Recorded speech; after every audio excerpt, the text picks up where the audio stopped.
Gaza में अल Ahli अस्पताल में हुए बम धमाके के बाद से पूरी दुनिया में एक अलग तरह का संदेश गया है।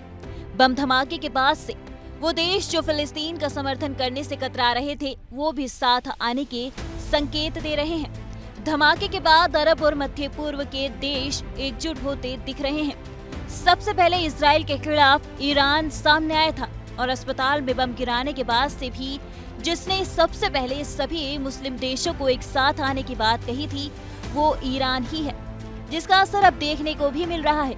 जंग की शुरुआत में संयुक्त अरब अमीरात इजराइल के साथ दिख रहा था, लेकिन अब फिलिस्तीन के साथ खड़ा दिख रहा है। इसके साथ ही इजराइल से सटा देश जॉर्डन गाजा में अस्पताल हमले के लिए इजराइल को दोषी मानता है। उसका मानना है कि उस हमले में इजराइल शामिल था। वहीं बहरीन, मोरक्को और तुर्की ने भी इजराइल के खिलाफ मोर्चा खोल दिया है। बहरीन और मोरक्को ने तो अपने राजदूतों को भी इजराइल से वापस बुला लिया है, जबकि सीरिया और लेबनान ने हमास के सहयोगी के तौर पर बयान दिया है, जिसमें उन्होंने कहा है कि अगर इजराइल गाजा पर हमले जारी रखता है तो उन्हें इसकी भारी कीमत चुकानी होगी।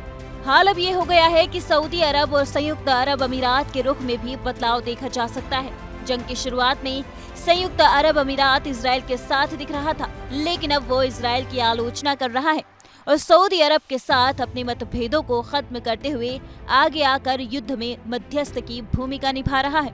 दोनों देशों के समर्थन की एक वजह ये भी है कि उनको डर है कि इजराइल हमास जंग की लपेटे उनकी सीमाओं तक ना पहुंच जाए।